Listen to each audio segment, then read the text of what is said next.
Shivaparvathi part 12. പെട്ടെന്നാണ് വലിയൊരു break പിടിക്കുന്നത്.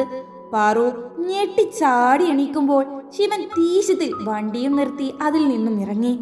പാർവതി ഒന്നും മനസ്സിലാവാതെ പുറത്തേക്ക് നോക്കുമ്പോൾ പുറത്ത് നിൽക്കുന്നവരെ കണ്ടതും പാറുവിന്റെ ഹൃദയമിടിപ്പ് കൂടിയിരുന്നു. ഭയവും അവളിൽ വന്നു നിറഞ്ഞു. മറ്റൊരു കാറിന്റെ പുറത്ത് നിൽക്കുന്ന ഒരാൾ, അയാൾ ദേഷ്യത്തിലാണ് നിൽപ്പ്. അവിടേക്കാണ് ശിവൻ ദേഷ്യത്തിൽ ഇറങ്ങിപ്പോകുന്നത്. ജീവൻ, ഇവനെന്താ ഇവിടെ? പേടിയോടെ ആലോചിച്ചു. അയ്യോ ശിവേട്ടൻ, ഞാനിപ്പോ എന്താ ചെയ്യുക? ഇപ്പൊ ഇറങ്ങി അവന്റെ മുമ്പിലേക്ക് പോകുവാനും പറ്റില്ലല്ലോ. പേടിയോടെ കാറിൽ നിന്നും നോക്കി നിന്നു. ഡാ, എവിടെ നോക്കിയാടാ വണ്ടി ഓടിക്കുന്നേ? ജീവൻ അതും പറഞ്ഞ് ശിവന്റെ കോളറിൽ പിടിച്ചതും ശിവ അവനെയും അവന്റെ കയ്യിനെയും ദേഷ്യത്തോടെ നോക്കി. പാറു എന്താണ് സംഭവിക്കുക എന്ന പേടിയോടെ നോക്കുകയാണ്. കയ്യെടുക്കടാ, കുടിച്ച് ബോധം കിട്ട്. എന്റെ വണ്ടിയെ വന്ന് മുട്ടിയതും പോരാ, ഇപ്പൊ എന്റെ മേൽ കൈവെക്കുന്നു. ശിവ അതും പറഞ്ഞ ദേഷ്യത്തിൽ അവനെ പുറത്തേക്ക് തള്ളി.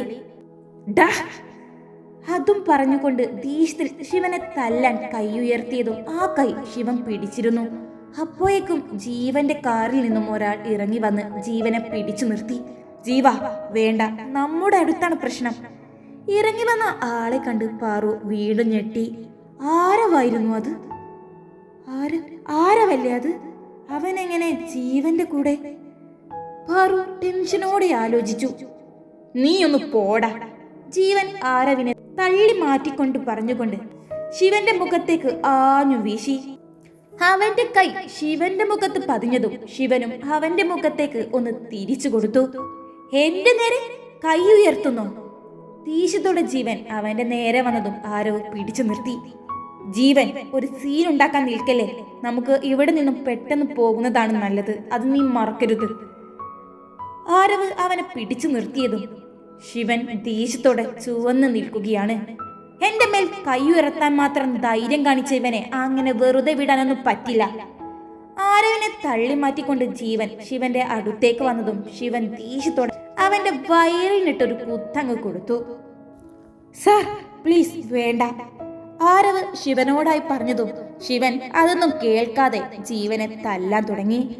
രണ്ടു പേരും കൂടെ ആയതും അവിടെ വലിയൊരു കയ്യാങ്കളി തന്നെയായിരുന്നു. ആരവിന് രണ്ടുപേരെയും പിടിച്ചു നിർത്താനാവാതെ അവനായിട്ട് ഇടയ്ക്കിടയ്ക്ക് ഓരോന്ന് കിട്ടുന്നുമുണ്ട്. ഇടയിൽ ആരവ് ശിവനെ തല്ലുന്നത് കൂടെ കണ്ടതും എന്റെ ദേവി, എന്തൊക്കെയാണ് ഈ സംഭവിക്കുന്നത്? ഞാൻ ഇവിടെ നിന്നാൽ ശരിയാവില്ല, അവിടേക്ക് പോയാലും ശരിയാവില്ല. പാറു എന്ത് ചെയ്യണമെന്നറിയാതെ ആകെ ഭയന്നു. ഇനി ഇങ്ങനെ നോക്കി നിന്നാൽ ശരിയാവില്ല. ശിവേട്ടൻ തനിച്ചാണ്, രണ്ടും കൽപ്പിച്ച് ഇറങ്ങിയേ പറ്റൂ.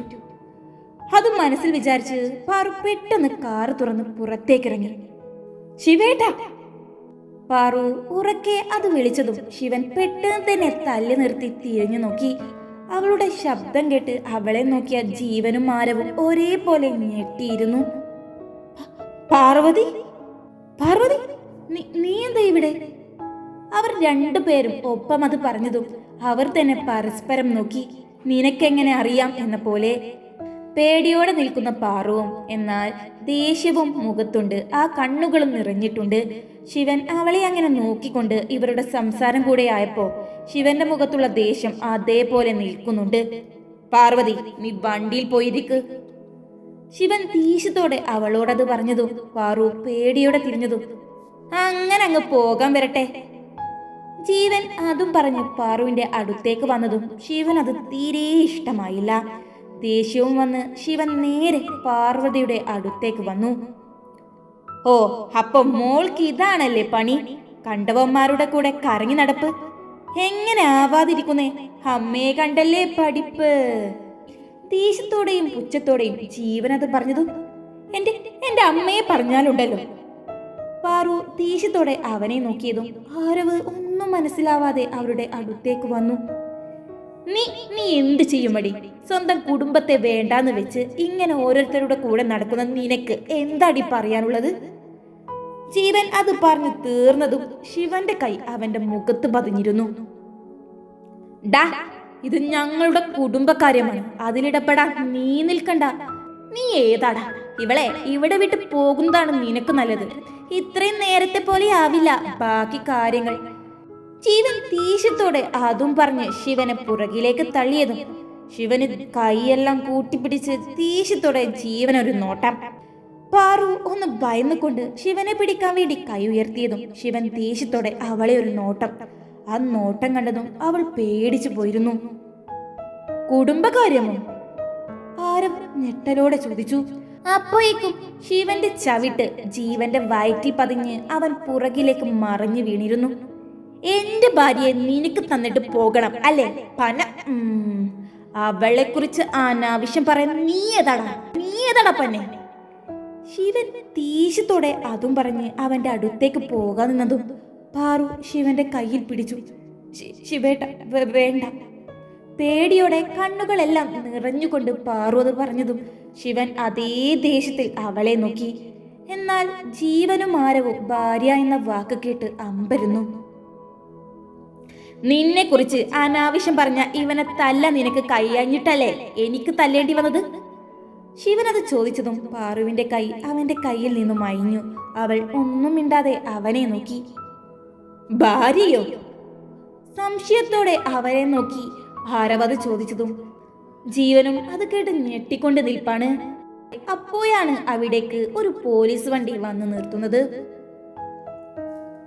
രാവിലെ തന്നെ നീട്ടിയുള്ള ഭദ്രന്റെ വിളി കേട്ടാണ് ആ കുടുംബം ഉണരുന്നത്. വിശ്വേട്ട! ടെൻഷനോടെ നിൽക്കുന്ന ഭദ്രനെ കണ്ട് എല്ലാവരും ഇറങ്ങി വന്നു. സുമ ദേഷ്യത്തോടെ ഓരോന്ന് പിറുപിറുക്കുന്നുമുണ്ട്. എന്താ മോനെ, എന്താ പ്രശ്നം? എന്താടാ നീ എന്താ ഇങ്ങനെ ടെൻഷനോടെ നിൽക്കുന്നേ? വിശ്വനാഥൻ സംശയത്തോടെ ചോദിച്ചു. എന്താ വല്യച്ഛ? പിറുപിറുത്ത് സോഫയിലിരിക്കുന്ന സുമ പെട്ടെന്ന് ആദ്രയുടെ നേരെ തിരിഞ്ഞു. നിന്റെ ആ പാർവതിയില്ലേ, അവൾ തന്നെയാണ് പ്രശ്നം. എന്താ സുമ? ഭാനു അല്പം ഗൗരവത്തിൽ തന്നെയായിരുന്നു ഇത് ചോദിച്ചത്. ആ പാർവതി എന്റെ കുഞ്ഞിനെ പോലീസ് സ്റ്റേഷനിൽ കയറ്റി. സുമ നീ മിണ്ടാതെ നിൽക്ക്. മനുഷ്യൻ അല്ലെങ്കിൽ തന്നെ എന്താ ചെയ്യണ്ടേ എന്ന അവസ്ഥയിലാണ്. അപ്പോഴാണ് അവളുടെ ഒരു സംസാരം. എന്താ സുമ? നീതാ സുമയോടായി ചോദിച്ചു. ശിവനെയും പാർവതിയെയും പോലീസ് പിടിച്ചുവെന്ന് പോലീസ് സ്റ്റേഷനിൽ നിന്നും വിളി വന്നു രാവിലെ തന്നെ. എന്ത്?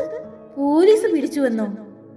എങ്ങനെ പിടിക്കാതെ നിൽക്കും? ഈ കുടുംബത്തിന് എല്ലാ പേരുദോഷവും കിട്ടി. ഓരോരുത്തരെ കുടുംബത്തിലേക്ക് വലിച്ചു കെട്ടുമ്പോൾ ആലോചിക്കണം. നീത കിട്ടിയ ചാൻസിൽ പുച്ഛിച്ചുകൊണ്ട് പറഞ്ഞു. എന്നിട്ട് ഇത്രയും കാലം അവൾ ഇവിടെ തന്നെ ആയിരുന്നല്ലോ. ഇതുവരെ അങ്ങനെ ഒരു പേരുദോഷവും ഈ കുടുംബത്തിന് വന്നിട്ടുമില്ല. ആതിര അതിന് ദേഷ്യത്തിൽ മറുപടി കൊടുത്തു. അതിന് അന്ന് അവൾ വേലക്കാരി, ഇന്നോ ശിവേട്ടന്റെ ഭാര്യയായില്ലേ? ഓ, അപ്പൊ നീ അത് സമ്മതിച്ചു അല്ലേ? ആതിര, നീ വെറുതെ എന്നെ ദേഷ്യപ്പെടുത്താൻ നിൽക്കണ്ട. നിങ്ങളൊന്നും മിണ്ടാതെ നിൽക്കുമോ? ഭദ്രൻ ദേഷ്യത്തിൽ അങ്ങോട്ടും ഇങ്ങോട്ടും നടക്കുകയാണ്. എന്താ കാര്യം? അറിയില്ലേട്ടാ, ശിവനും പാറുമോളും പോലീസ് സ്റ്റേഷനിലാണ്. പെട്ടെന്ന് വീട്ടിൽ നിന്നും 2 പേർ വരണമെന്ന് പറഞ്ഞ് വിളി വന്നു. അതിനാണോ ഇവിടെ ഇങ്ങനെ പ്രശ്നം? നിങ്ങൾ പെട്ടെന്ന് പുറപ്പെടാൻ നോക്ക്. ആദി, നീ കൂടെ വാ, ആ വണ്ടി എടുക്ക്. അതും പറഞ്ഞ് അവർ 3 പേരും പെട്ടെന്ന് തന്നെ അവിടെ നിന്നും ഇറങ്ങി. ഭദ്രനും വിശ്വനാഥനും ആദിയും പോലീസ് സ്റ്റേഷനിൽ എത്തുമ്പോൾ ഒരു ഭാഗത്ത് ശിവൻ ദേഷ്യത്തിൽ നിൽക്കുന്നുണ്ട്. പാറു സങ്കടത്തോടെ തന്നെ അവന്റെ കൂടെ നിൽക്കുന്നുണ്ട്. അവരുടെ ഓപ്പോസിറ്റ് ആയിട്ട് ആരവും ജീവനുമുണ്ട്. പോലീസിന്റെ മുമ്പിൽ ഒരു മധ്യവയസ്കനുമുണ്ട്. ഇവർ അകത്തേക്ക് വന്നതും ഇവരാണോ നിങ്ങളുടെ റിലേറ്റീവ്സ്? പോലീസ് അത് ചോദിച്ചതും ശിവനൊന്ന് മോളി ഇരിക്കൂ. അവർ അവിടെ ഇരുന്നു കൊണ്ട് അവരെ നോക്കി. സർ, എന്താണ് പ്രശ്നം? ഇവരെ ഇവിടെ? വിശ്വനാഥൻ സംശയത്തോടെ ചോദിച്ചു. ഇത് നിങ്ങളുടെ മകനാണോ? എന്റെ മകനാണ് സർ, ഭദ്രൻ പറഞ്ഞതും ഇവന്റെ കൂടെയുള്ള ഈ പെൺകുട്ടിയോ? അവന്റെ ഭാര്യയാണ് പാർവതി. No, never. അവിടെയുള്ള മധ്യവയസ്കൻ പെട്ടെന്നത് പറഞ്ഞതും അത് കേട്ട് വിശ്വനാഥനും ഭദ്രനും അയാളെ നോക്കി. ഞാനും ഇവളുടെ അമ്മാവനാണ്, എന്നിട്ട് ഞങ്ങൾ ഇതൊന്നും അറിഞ്ഞില്ലല്ലോ. അത് കേട്ട് അവരൊന്ന് ഞെട്ടി. തുടരും.